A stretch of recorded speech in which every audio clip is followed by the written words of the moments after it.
Welcome to our George of the Jungle podcast. Today we're discussing George of the Jungle 2. Welcome to Casual Discussions with the Boys, episode 11. We got our numbers are dwindling. We got half of us left. We got snapped. Not really, but yeah. Jump here because of Corona. Yeah, but with restrictions easing, the guys are less free. But we work with what we can, and in the great words of that meme, it is what it is. For this one, we're looking at Ant-Man, the 12th installment in the MCU, number 6 in Phase 2. I think it was the last one after Age of Ultron. For initial thoughts, we'll go Malika, Alvarez, and then me. Wait, was this? You said this was after Age of Ultron? Yeah. Okay, no, never mind. I just wigged out for a second. All right. Initial thoughts. Honestly, I actually really like this one. I watched it again last weekend, and I was really entertained. And hats off to Marvel. They managed to get a superhero that not many people knew about if you're in a comic buff. And they made it for all ages and groups. And it was quite successful. And they did it really well. It was funny, the action was good. The characters were likable, except for the yellow jacket. But Yeah. yeah, no, I really like this one. It was pretty funny. Yeah, ditto. Sorry, I was just looking up the release schedule. Yeah. No, because it wigged me out because the last episode we did was Guardians, right? Yeah. And now, I switched around the orders, just trying to go off by. because it makes sense to put an Avengers movie last, right? Yeah. Okay. Yeah. That's why I was wigging out. Similar to Malika, I think they did a really good job. Similar, actually, going back to Guardians, introducing a character that pretty much nobody really knew about. And I guess, for me personally, a character that I personally didn't care about. Again, when you've got, the God of Thunder, and you've got an Incredible Hulk, and you've got all these insane characters, why am I going to go watch a movie about some guy that shrinks? Again, hats off to them. They did it really well. They made it really entertaining. I don't think they tried to make it more than it could be. They played with what they had, and they did it well. I really enjoyed it. Good movie. Yeah, I agree. Coming off the back of what you were saying, how they didn't go too big. For my initial feels, I like that. In fact, they went really small.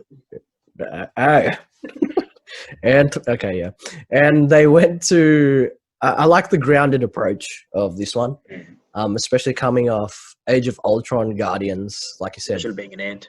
Cosmic and galactic. And then just this massive Avengers movie again. And then it's funny because it's right after it is Civil War, which is another heavy movie. So it was good to get this kind of quirky, fun movie in between, which was Ant-Man. And yeah, I really enjoyed it. I actually watched it when I was in America at the movies, and I really had a good time when I saw it as well. Thought it was really funny.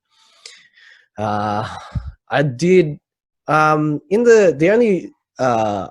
knowledge of Ant-Man isn't huge, but I go off again from the that cartoon we used to watch, that's Mighty's Heroes, and yeah, Ant-Man was not the most entertaining character in that show, to be honest. But I thought he was he was all right.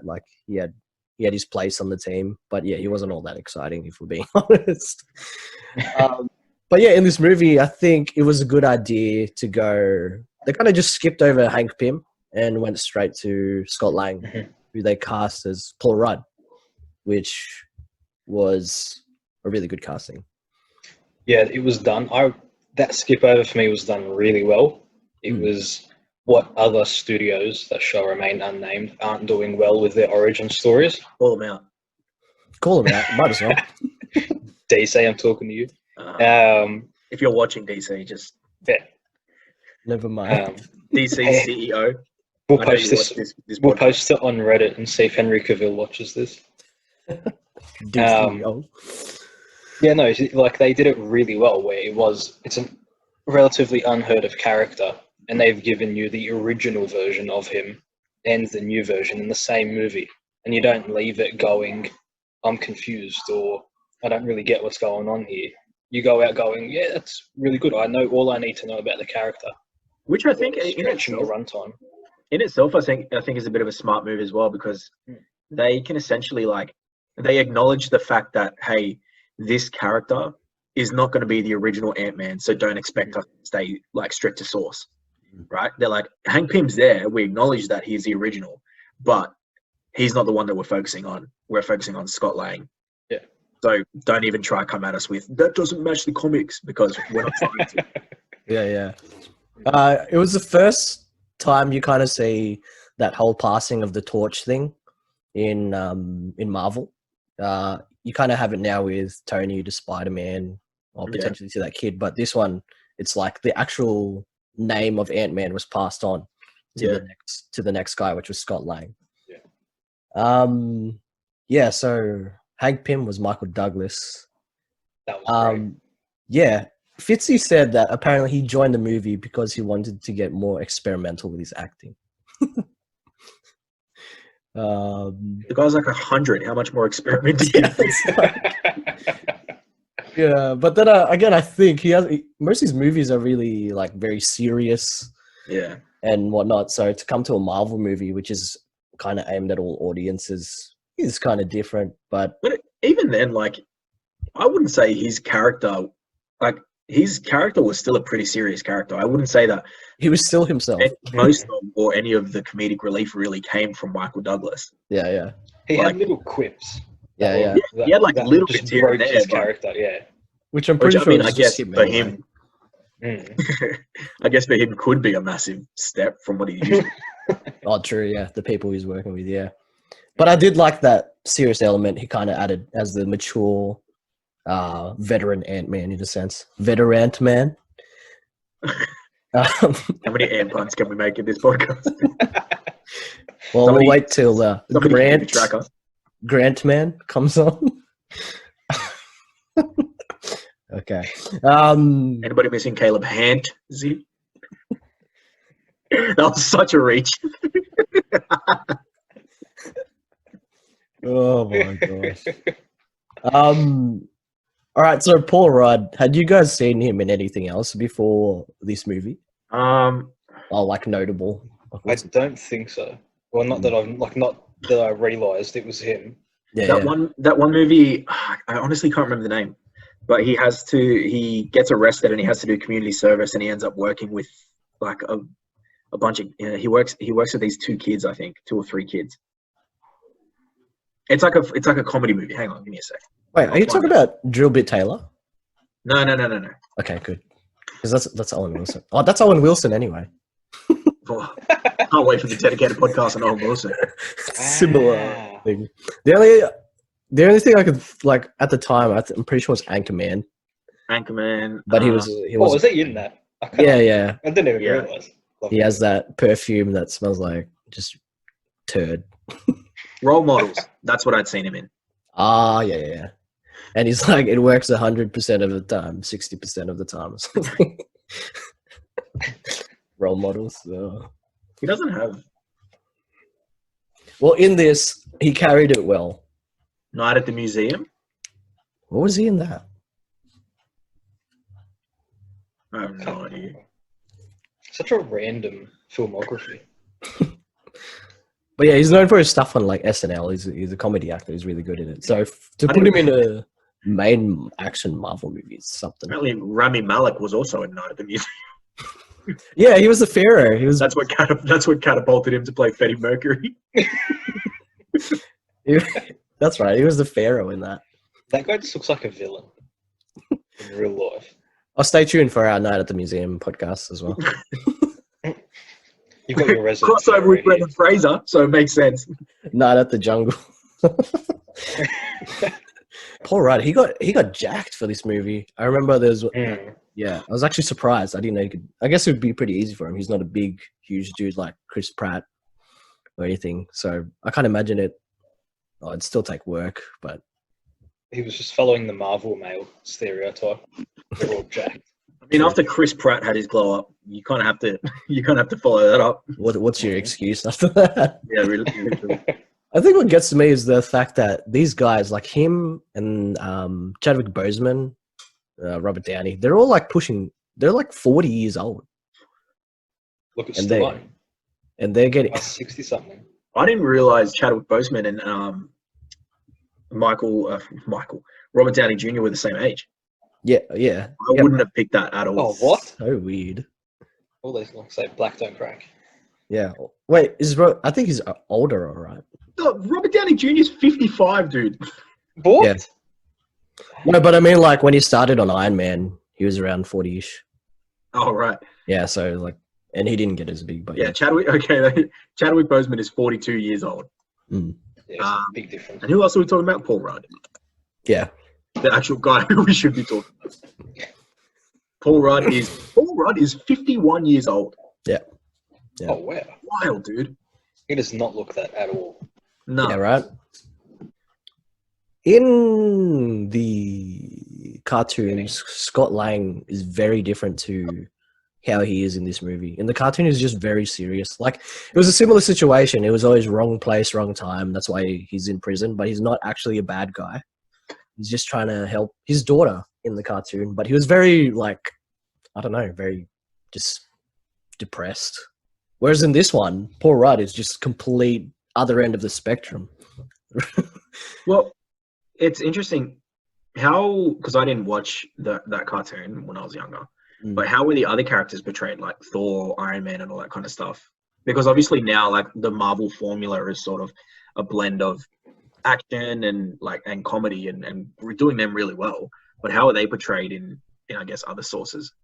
Stark is pretty similar to the him. same. Yeah. But the version of Thor is more like Thor 1 Thor, like the first movie Thor. Right, usually Thor. Yeah. As the Yeah, Ragnarok Thor is completely different.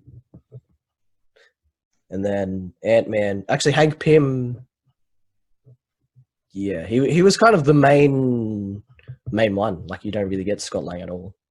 Yeah. But you'd imagine Hank Pym that we see in Ant-Man is sort of like what he'd be, like what Ant-Man is in the cartoons. Yeah, I'd say Michael Douglas, pretty much. Yeah. Yeah. Except he's older. I did like the bit though at the beginning where he punches that guy in the face. Like, that was really, that was great. That was good. I guess they just changed it to fit the new Marvel formula then. Because I guess you can't go, especially coming off the back end of Guardians, which was a pretty comedic movie, and then Avengers: Age of Ultron, which again was sort of that amalgamation of comedy and action. You can't really then go and introduce a character that's like all serious, especially when nobody knows about him. Like, I feel like you would have lost a massive audience if you dropped a Marvel hero that is a bit of a meme and you try to make him really serious and like really like, oh yeah, you should care about this guy. It's like, dude. Yeah. And he wouldn't blend.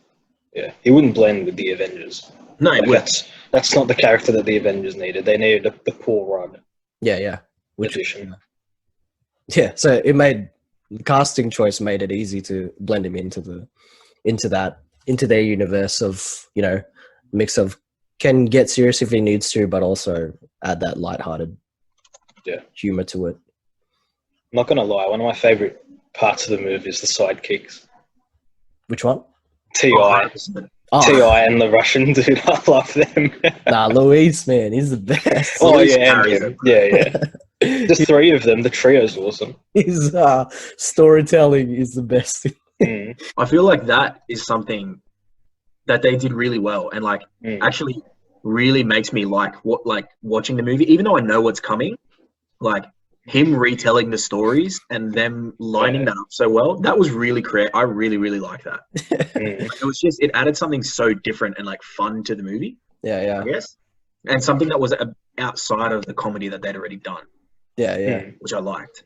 And you know what? It's probably the first Marvel movie where they've done those minor side characters well.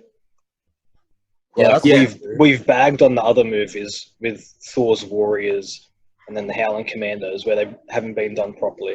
But these guys were actually done well and formed a pretty integral part of the movie.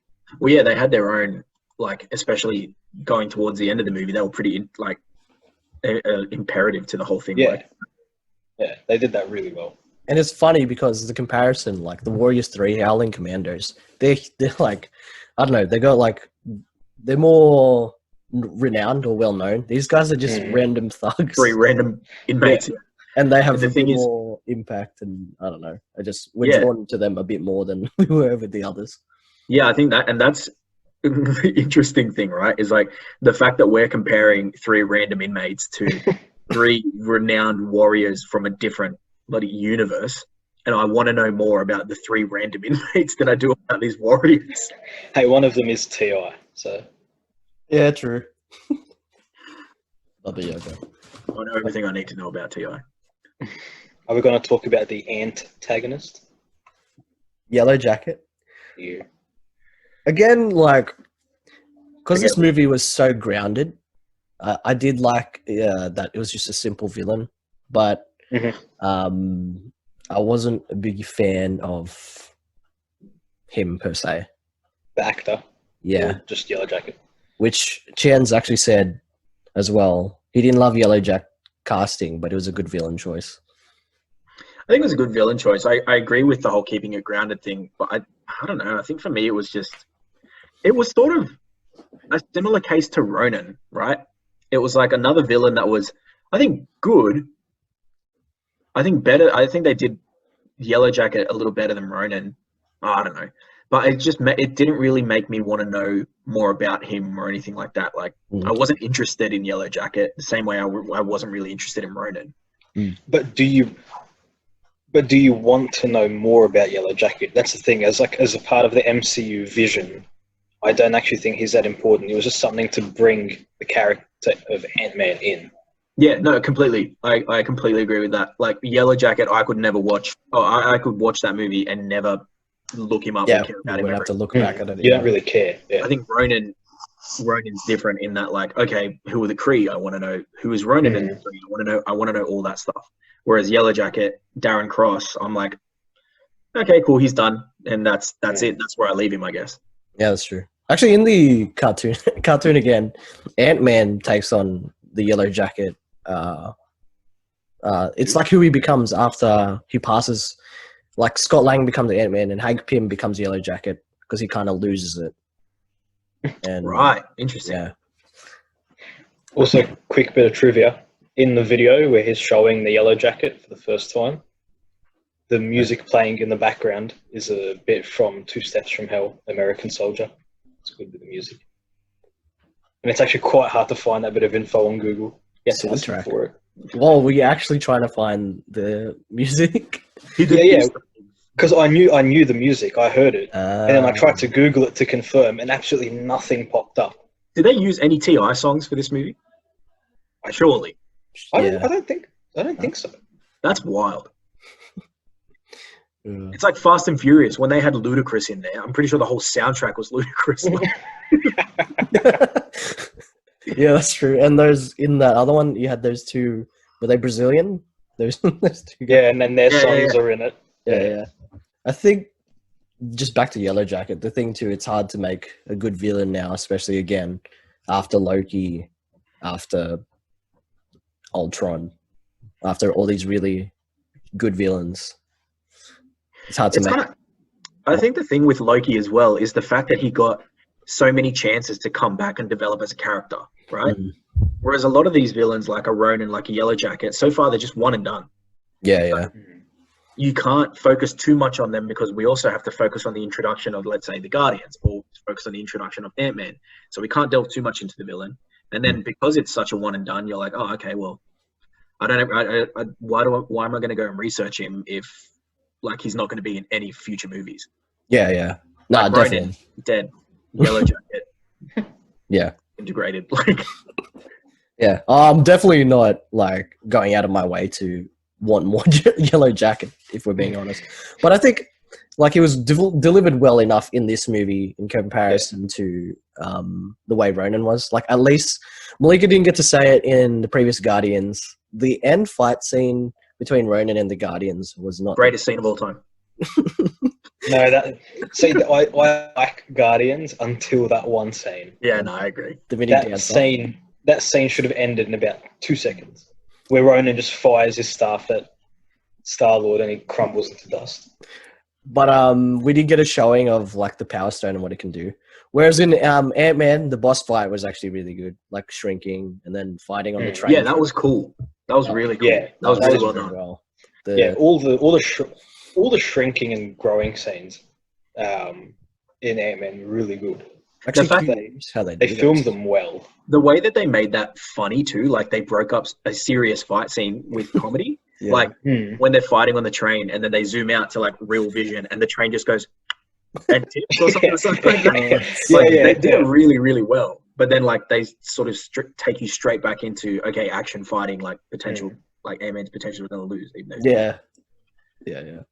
No, it was I like the bug zapper bit. Yellow Jacket gets thrown into the zapper. I saw that for the sound effects of some of his lasers, it's from the Star Wars ATs, I think. Yeah.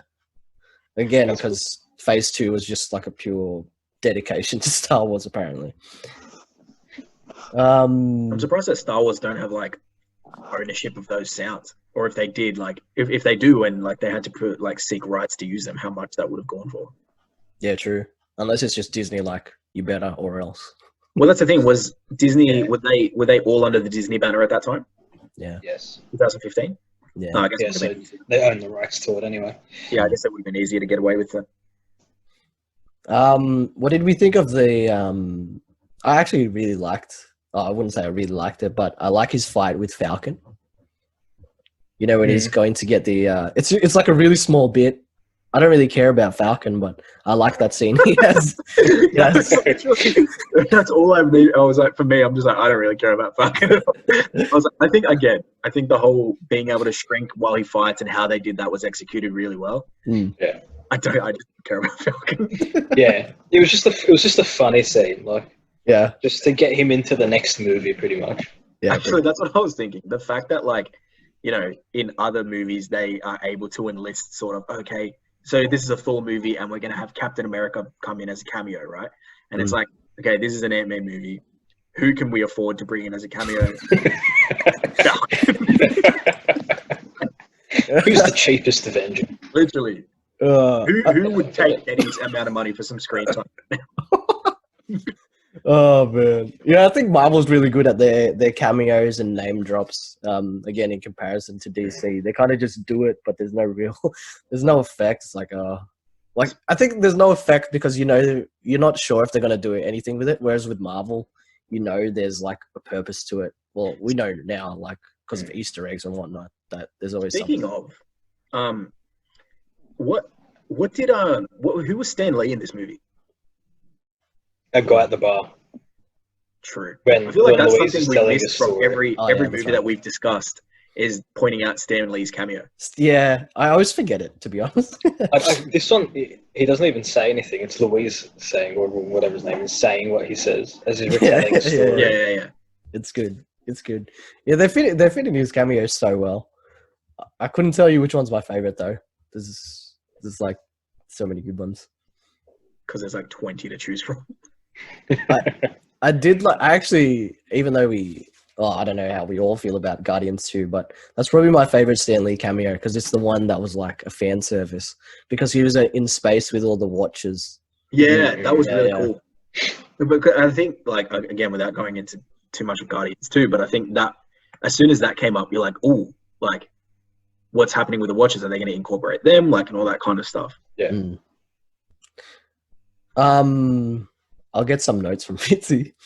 So apparently, do you guys know who Edgar Wright is?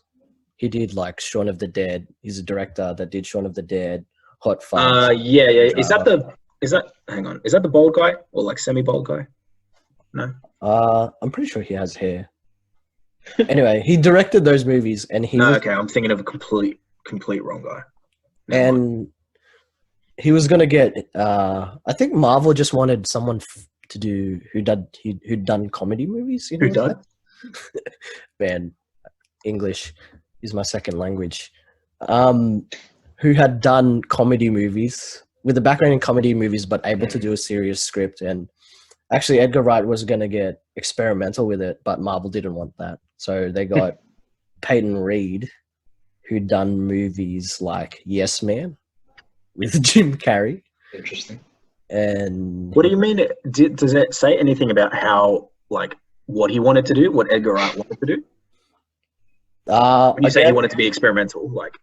Again, I'm not 100% sure. It's just what Fitzy... Oh, true. Sorry. Yeah. But yeah, that's just one of his observations. Though I do think Marvel was trying to get someone who'd done like comedy, but was able to bring it to Who was the other guy you said that they brought in instead? Peyton Reed, who'd done Yes Man, and he didn't bring it on the cheerleader movie from, I don't know, like 2000, Kirsten Dunst and stuff. He did The Breakup. Yeah. Oh yeah, that one too. And that's pretty much it. Ant-Man, Yes Man, The Breakup, some other unknown movie, Bring It On, and then before that, nothing I've ever heard of. So yeah, it tells me Marvel was still kind of focusing on Oh wait, humor thing. so he'd done The Shaggy Dog in 1994, but it's The Shaggy DA.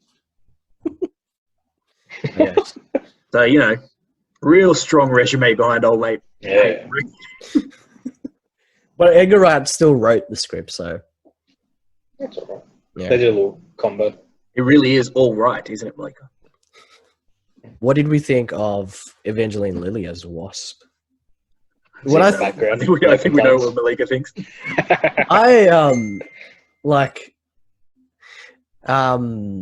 Thinking of that, we joke about Malika's ranking of Marvel women. I'd have her like, which I haven't done Not- yet. I'm not going to comment at not all. on. I'm not talking about just looks or anything, but like as like I've got multiple rankings. which women I like hold in high regard and like really like in the MCU. I'd put her up there because she Yeah. like I agree. her role as Wasp was even though I didn't like the second one as much, I did like her as Wasp. I think she put it up very well. And in this movie, she was very tough on Scott Lang, especially when it came to training. I think it's obviously because she wanted to be the Ant-Man or Ant-Woman. It's funny how she's almost more of a badass without the suit. I think Yeah, right. it's more impressive when she's not like a hero, because it's like, oh damn, you're still holding your own against all these people, and supposedly, like, but yeah, she's still received like extensive training and all that kind of stuff, and she's highly trained. But I think it's a bit. But yeah, I agree. I'd put her up there. Yeah, she does a good job in this movie. I think the other movie I liked her in, she was just a more supportive role, was in Real Steel with Hugh Jackman. That movie where he trains a robot to fight other robots with his. Right, I watched that movie once. I forgot that movie even existed. Dude.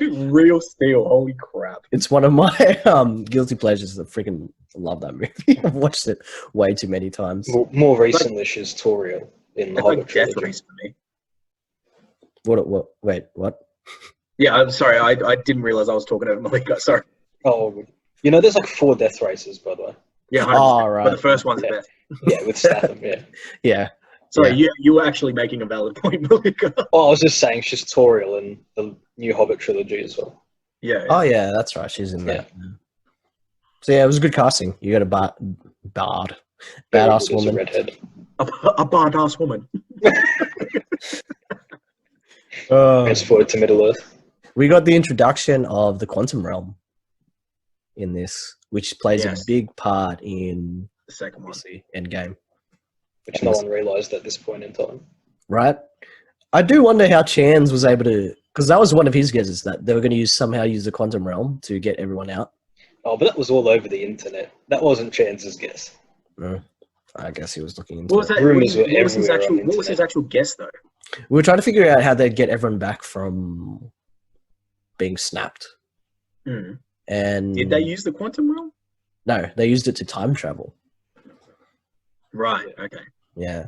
Spoilers.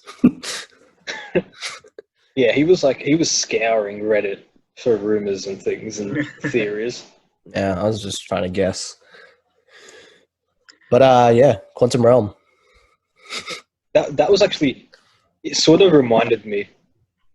Actually, no, sorry, Doctor Strange comes after it, but like when Doctor Strange is going through all of his magical realms, it's sort of, they're similar. Mm. I think it was good because they didn't delve into it too much because obviously they were going to look into it heaps in the second one. Yeah. And then touch on it again in the Avengers. But I think it was a good little introduction and they sort of made you wonder a bit more about it. And then the whole thing with like, oh, Scott's able to come back, so can I get Hank Pym's wife? I can't remember her name. Can I get Hank Pym's wife back? And I think from there it was sort of a really natural progression. Mm-hmm. I'm like, okay, well, cool. Well, we've already lined up what number 2 is going to be about. Yeah. Marvel's good at that. Yeah, and giving her the wasp suit at the end. As well, yeah. I did like the clips of seeing Hank in the war in the Ant-Man, like against the who were they fighting at the time? I can't remember. But yeah, and he shrinks he has it on his keychain. He has a tank which he later just throws out. Yeah, that was awesome. That was pretty sick. Yeah, I wish we got more on how they did those shrinking scenes. Because like when he first does it in the bathroom on accident. Oh yeah, when he's trying out the suit. And you first see it like that was pretty cool. Yeah. But again, yeah, we kind of touched on it in the fight scene at the end. Yeah, those discs as well, they sort of yada yada over how they get created. Like all of a sudden you have discs that can shrink things and make things bigger. Oh yeah, that's right. He uses them in Civil War. Yeah, but you never really get a background over how they figure it out properly. Do you think we need one? Or is it enough to just say Pym particles? They shrink stuff. Yeah, I think if you start to get too technical, then you start to lose people. Yeah. I think that was Pym particles, and like nano is Marvel's favorite excuse for explaining things. It's just nanoparticles, mate. Don't need to go into more than that. I think it's enough to have us invested, but at the same time, like not too much to throw us off or. Yeah, for the casual viewer, I think you just say, okay, that guy's name is Hank Pym, super smart scientist. He created Pym particles. They shrink stuff. They're like, oh, okay, yeah, Pym particles. Yeah, sweet. Throw some chlorines in there, you're fine. I feel like that was the pitch when they were sitting around a board table to get the movie going. Yeah. I mean, spoilers, I was part of that pitch. That's directly from my part of the pitch.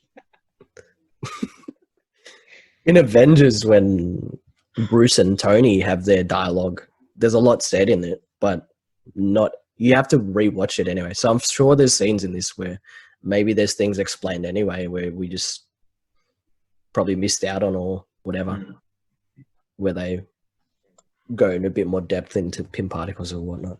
I do like how Stark Industries was in this one. Yeah. Did they mention AIM as well? Yes. I think that's who they're fighting. Mm. Sorry, the buyers. Yeah, that's right. The buyers for the suit there or AIM.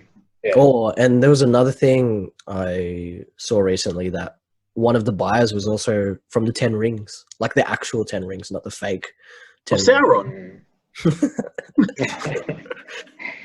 We're close. Lord of the Rings. We've got Toriel, we've got the 10 Rings now. Blake is on his way to having his Lord of the Rings. Blake is, successfully getting there. Oh, man, I can't wait until we review them. 10 out of 10, every movie. The actual, 10 Rings is mentioned in this. And, it's just some guy with a tattoo, apparently, but he was one of the potential buyers for the thing. So I think that was a pretty good nod towards what's going to happen next in, what is it, Shang-Chi or something? Yeah. That's interesting because I don't know anything about Shang-Chi. Me neither, to be honest. Yeah, But you're saying that AIM is going to be part of that then? No, the 10 Rings. I think AIM is 10 Rings, mentioned in Black Widow, though, apparently. Sorry, say what was mentioned in Black Widow? AIM. Yeah, right. Yeah. So, yeah. As to how or where they'll go, we'll see. AIM's the one that wears the yellow suits in the cartoon, isn't it? Yeah, and MODOK kind of leads them, Yeah. I think. Yeah, the big-headed thing. That would be interesting. See how they bring that into the movies. Mm. Again, I like Advanced idea mechanics, right? yeah, which was introduced in Iron Man 3, but it was kind of messy. Skipped over. Yeah, it seemed like some indie hipster project or something. I don't even know how to explain it. We've got the other post-credit scene with Cap and Sam. Oh yeah, Yeah. oh yeah, because I was like Bucky. Civil War. Yeah. Mm. So obviously, well, I mean, they did manage to get. Was Chris Evans' face showed in that scene? Yes. Yeah. Okay. Yeah. Cool. So they managed to get at least a minute of screen time out of him. Yeah, Probably got paid like $1 million. it's So that was. they had that, and then in Homecoming they have another Captain America one, but it's just a public service announcement. So that is a bit of a setup for Civil War, right? Because they can't get in touch with Tony because of the cords and all that. Yeah, And then, like, I guess that was a good way for them to integrate further into Ant-Man and Sam being like, oh, is his name Sam? I think. Yeah, with him being like, oh, I know a guy. Sam Wilson. I guess that's how they bring Ant-Man into the fold a little bit further. Yeah, and again, we said it. Marvel's good at making their tie-ins actually mean something. Yeah, and 100%. them later. I like how they get the job. Or he finds out about the job from Sam through Louise. Louise, yes. Yeah, telling the story. It's like in the Ant-Man movies, it's the one thing I look forward to is when he's going to do those little monologues. Recaps. Yeah. We were talking about Yellow Jacket before. Yeah. About how, like, he's a villain. But, like, I think it was, like, one of the first times you see a Marvel villain just, like, straight up murder someone. Like, just cold blood. Like when he's in the toilet with the guy who criticizes the suit, and he shoots the gun at him to shrink him, and he just turns into a little ball of goop. It's not the first time. Not the first time. It's one I wasn't expecting in such a lighthearted, like more grounded movie. Because you see it in Winter Soldier with. Well, I was literally about to say. I was literally about when we see the Winter Soldier boat scene and Cap just like shatters that guy's spine. When he kicks him on the boat, like I think it's probably one of the first times in Cold Blood. No, you had the one with Bucky, Winter Soldier, and what's his name? Pierce comes in and he kills his own. He kills the maid or whatever. Shoots his maid. Oh yeah, that's right. Yeah. And then in Iron Man 3, you had when the fake president. Oh no, the fake Mandarin guy just shoots the dude on TV, which That's actually pretty dark. But the whole thing's fake, so like, what the heck? But yeah, it's definitely one you don't necessarily see coming in a movie that's as this chill. Yeah. Was you really good? So because I can't remember that scene exactly, but you said he turns him into like just goop, right? Yeah, and he just picks him up with a tissue. Could be looked over, I guess, because it is a bit more unrealistic. Whereas the scene in Winter Soldier, like where he just straight up shoots his mate, and then in Iron Man 3, where you see the killing on live television, I guess, like that's a bit more, as weird as it is to say, it's more real, I guess. Whereas like turning somebody into goop, like, it's still, I agree, it's still cold blooded, but it's like, is it really going to happen, or could I really envision it happening? Well, it depends how quick we get shrinking rays. I don't know. Yeah. Oh yeah. I don't know. I still don't completely understand how the quantum realm was used to time travel, but that's probably for another conversation anyway. Yeah. Well, again, I think you wouldn't get much information from it out of it in this movie anyway. Yeah, that's true. Because I feel like in this movie, it is a real just like introduction. It's just like, oh, my wife disappeared. She went into the quantum realm. She broke the regulators on her suit, and then all you're thinking is like, what are you talking about? Like, okay, I get the quantum realm's important and you're trying to introduce it, but also not trying to shove it down my throat. So I feel like that's all you're meant to really get from it. It's like, it's there, it exists, and we'll go into it later. Yeah, all he really says about time is that it travels differently there. Oh yeah, that's right. Yeah, a lot of time there is nothing in real time and then the other way around. Like it's how it just travels differently to real time when you're in the quantum realm. But that's really all he says when he's explaining it. I kind of like that it was used as something that you were told to avoid in this movie. Like, if you go in it, you'll get stuck there, so don't bother going. It wasn't something that was like encouraged to explore. So it was kind of, in a way, kind of throw us off from focusing on it. Like, oh no, they won't use that because you can't. But then, he goes in and out. Yeah. He works in and out. How does it? Because I can't remember exactly. How does he end up coming back? Does it say, or is it just like he uses the disc, the enlargement disc? Yeah, right. Or something, did he just forget that he had that? I don't know. Because while he's in the realm, isn't it? You start to lose it or something. Your motor function stuff up or something like that. But doesn't he tune it or something so that makes him grow more than usual? Which is how he gets Giant Man in the end. Yeah, that too. Yeah, I think so. That sounds right. So he tunes it up while he's in the quantum realm. Well, am I thinking of the right movie, or if I skip to? No, I think he does. He definitely does something to it. But which is another thing. Yeah. How does Scott Lang do that? Yeah, was he? I know in the cartoon he was like an engineer. Yeah, he's an electrical engineer. Yeah, that's right. Yeah. So he's good. But he still gets a job at Baskin Robbins.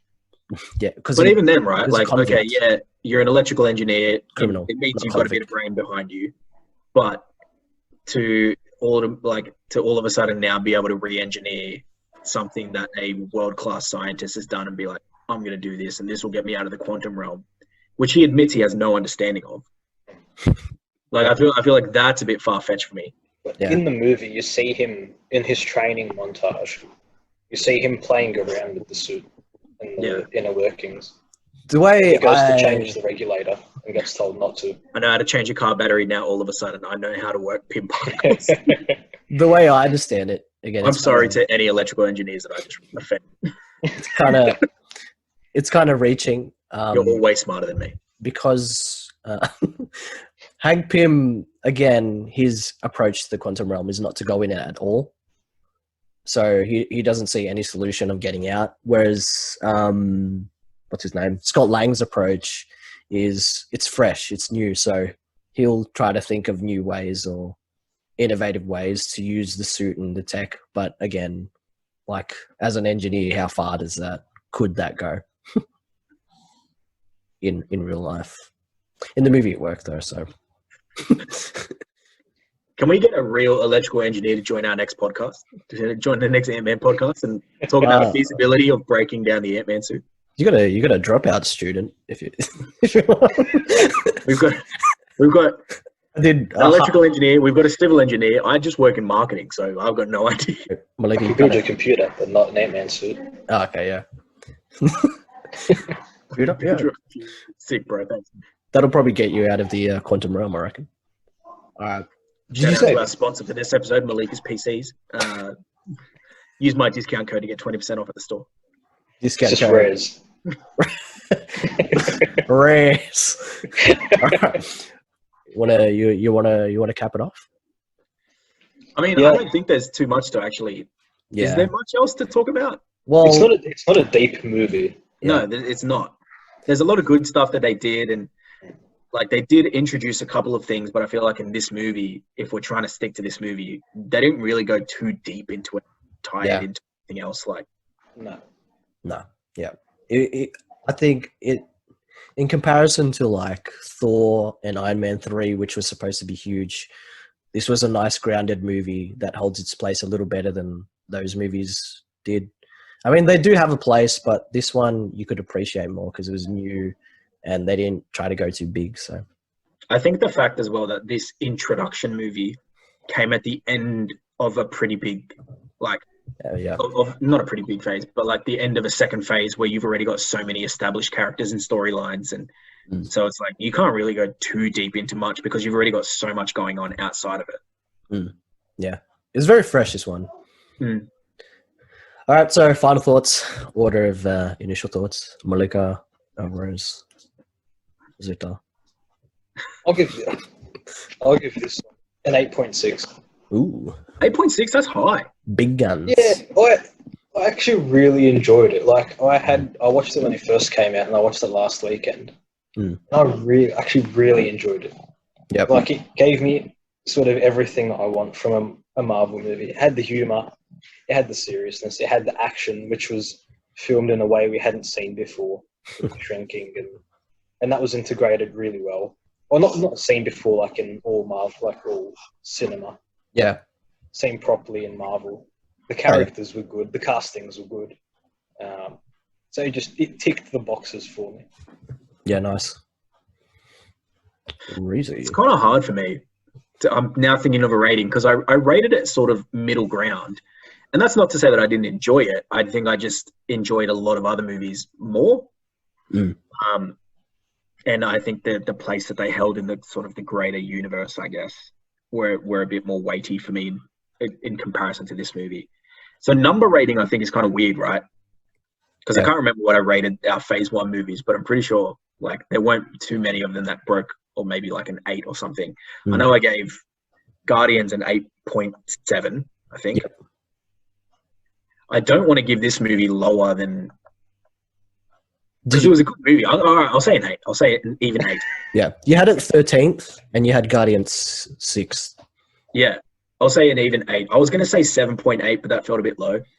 Yeah. So I'll say 7. It's a lot better than 7. And then the 7s we've been... Yeah, see, that's what I mean. Like 7 feels wrong. But then 8, in comparison to all the other movies, feels too high. But stuff it. I'm just going to go an 8. And then I'll redo my rankings at the end of all this, and it'll make sense. I probably need to change some rankings and ratings, to be honest. But like, I had this in my top 10, and I agree. I go by how much I enjoy these movies, and similar to Malika, I enjoyed this movie without expecting to enjoy this movie. So I'll probably give it like close to an 8.5 as well, maybe 8.2, something like that, 8.25. But yeah, I thought it was really a really fun movie, quirky, good humor, and at the same time, I really like the sciencey aspect of pin particles and shrinking. Those fight scenes were really good. Yeah, it's just a really fun movie. The observations of Chans and Fitz, I'll give. Caleb said it was a 7.9 out of 10. Lots of laughs, fun movie, different style, excellent casting, especially Paul Rudd. He just didn't love Yellow Jacket casting, but it was a good villain choice. And Fitzy said, Paul Rudd's amazing comedy actor. Addition to the movie is great. Ant-Man came out at a good time because it was lighthearted enough and fun enough to enjoy before going into Civil War, which we kind of said. And he actually feels that if people hate it or love it, he gets it, but it's a personal favorite for him. Did he give a rating? No, he didn't. Lame. Let's just say 9. Yeah, I reckon he'd put it pretty high. He put it pretty high. But he likes the second one more. Interesting. Can't actually remember the second one all that well. So I remember not enjoying, but I need to rewatch it. Try to see David's rankings. I got it. He actually put I don't know if I told you this, Endgame and Infinity War 4th and 5th. He actually put that. Blasphemy. It's interesting.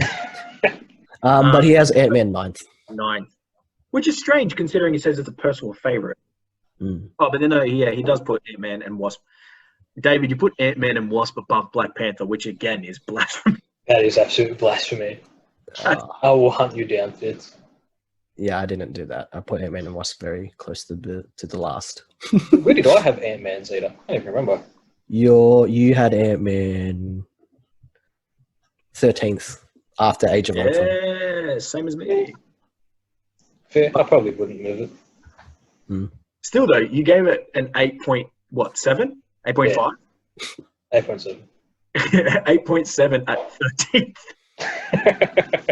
That means the other movies must be stellar. 8.8, 8.9, 9, 9.1. I think it's just like there'll be others ranked that I've ranked higher. They'll be sitting around the same rating. For me, it was just it was a good movie.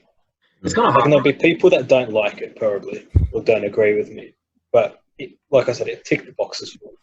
I think it's difficult because the rankings are looking at them all together, whereas Yeah. like the rating, you're just giving it as a movie. But like, while I might give another movie potentially a lower rating, it doesn't mean I wouldn't give it a lower ranking. Mm. Yeah, Which and that's just happened with me. Yeah, like Hulk, I've got 10th or something, and I gave that 6.5 or 7 or whatever it was. Yeah. And I think I said it like, even though I have movies low ranked, it doesn't necessarily mean like it doesn't have a place. Like they all obviously have a place, but I can still find myself watching them or forcing myself to watch them just because At the end of the day, the MCU. you now know that our ordering systems mean nothing. So don't pay attention to them when they come down. Basically. Triple threat. Triple threat. Check the Cranking. Haven't played that in so long. All right. Be sure to check out our Spotify, YouTube, and we're also on Facebook as Casual Discussions with the Boys, Instagram, Casual Discussions 300. And yeah, thanks for watching. Follow the Lakers Only fans.